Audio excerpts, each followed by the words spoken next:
السلام عليكم ورحمة الله وبركاته. ازيكم يا حبايبي؟ عاملين ايه؟ يا رب تكونوا بخير. معانا نص كيلو كبدة هنعمله على الطريقة الاسكندراني زي ما انتوا شايفين كده. نص كيلو الكبدة هنحط عليه معلقتين خل. طبعا الكبدة بتاعتنا ما بتتغسلش، هنضيف عليها الخل زي ما انتوا شايفين كده، مقطعينها شرايح علشان هنعملها بطريقة جميلة معاكم دلوقتي. هنا هنضيف معلقة التوم بتاعتنا، ده الأساسي في الكبدة بتاعتنا.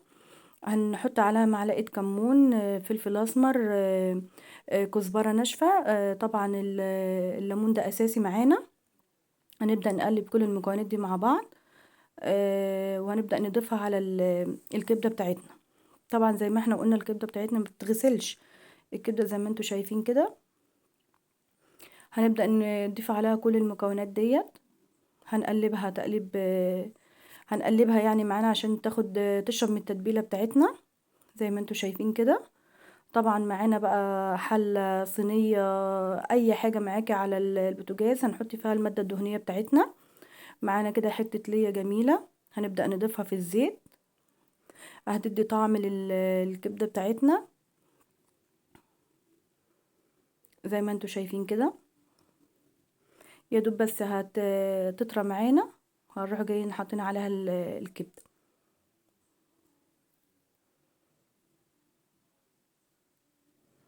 زي ما انتوا شايفين كده. كل المكونات اهي.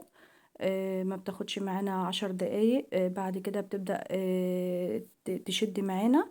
الافضل ان انت تنك، هي ما بتاخدش وقت خالص على البوتاجاز، يعني 10 دقايق بالكتير عشان ما تجلدش معانا وتشد معانا واحنا بناكلها يعني. هي ما بتاخدش وقت خالص على النار زي ما انتوا شايفين كده. يا دوب بس لونها يبدأ يغير، هنبدأ ننزل عليها بالفلفل بتاعنا بقى سبايسي عادي زي ما انت حابة. انا حطيت 1 سبايسي على الاتنين من الاخضر التاني العادي يعني اللي مش حامي. شكلها عايزة تتاكل بصراحة، تتاكل نية كده.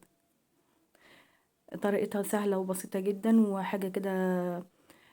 ما شاء الله، تغيير في نوعية الأكل يعني.